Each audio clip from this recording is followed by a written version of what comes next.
नमस्कार, आप देख रहे हैं सुनिए सरकार, मैं अभिसार शर्मा।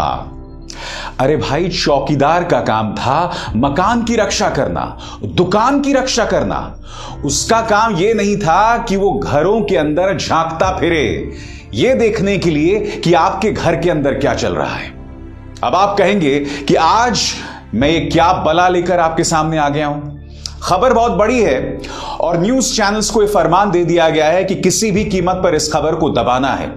यही नहीं, कांग्रेस जो है इस पर जो प्रेस कॉन्फ्रेंस की उसने उसे भी दबाने की हिदायत कई न्यूज चैनल्स तक पहुंच गई है। खबर क्या है मैं पहले आपको बतलाना चाहता हूं। 2017 दोस्तों, ये वो साल था जब प्रधानमंत्री नरेंद्र मोदी इस्राइल जाते हैं और इस्राइल के बीच पर नंगे पांव उस वक्त के प्रधानमंत्री बेंजामिन नेतन्याहू के साथ घूमते हैं।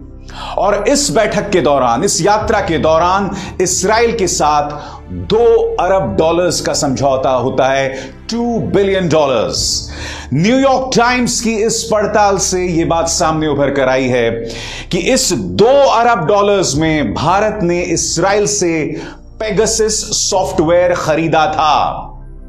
वो पेगासस सॉफ्टवेयर जिसके जरिए भारत के अंदर विपक्ष के नेताओं, पत्रकारों, एक्टिविस्ट्स के फोन को हैक किया गया, पेगासस इंस्टॉल किया गया और उनकी जासूसी कराई गई।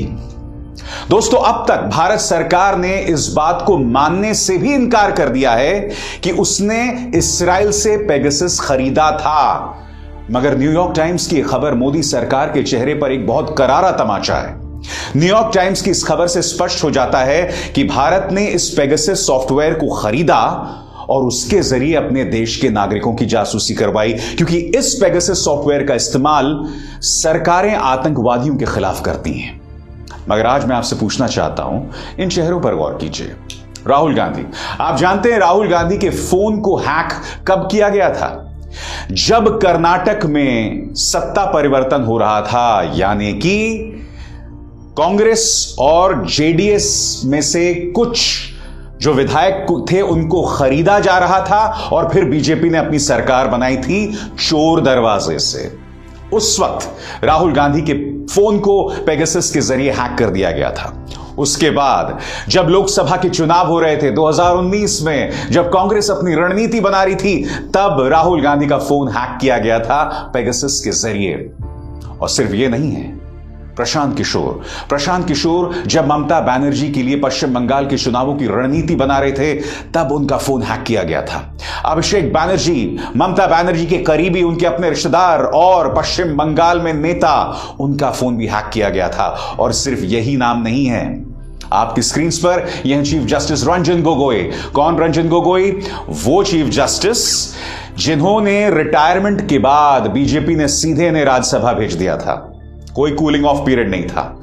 जिस लड़की ने इस शख्स पर सेक्सुअल हैरेसमेंट, यौन उत्पीड़न का आरोप लगाया था, उस लड़की के एक नहीं, दो नहीं, बल्कि परिवार के 11 लोगों के फोन्स जो हैं हैक कर लिए गए थे पेगासस के जरिए।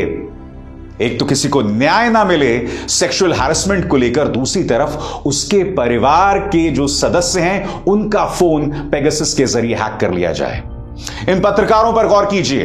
रोहिणी सिंह, कौन है रोहिणी सिंह? रोहिणी सिंह वो पत्रकार हैं दोस्तों जिन्होंने अमित शाह के बेटे जय शाह पर एक खबर की थी, the golden touch of Jay Shah. उन्होंने ये बताया था कि जैसे ही बीजेपी की सरकार आई, जय शाह की किस्मत जो है वो कई हजार गुना बढ़ गई, यानी कि उनका जो इंडस्ट्रियल टर्नओवर था वो कई हजार गुना बढ़ गया। उनकी ये खबर ने धमाल मचा दी थी। स्वाति चतुर्वेदी, जिन्होंने किताब लिखी थी आई एम ट्रोल, यानी कि बीजेपी की जो प्रचार तंत्र है, जो उनका प्रचार तंत्र है, वो किस गंदगी के साथ महिलाओं, पत्रकारों पर निशाना साधता है, उस स्वाति चतुर्वेदी का फोन भी पेगासस के जरिए हैक कर लिया गया था।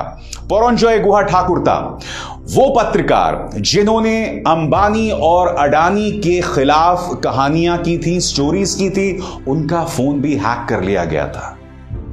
अशोक लवासा चुनाव आयोग में थे।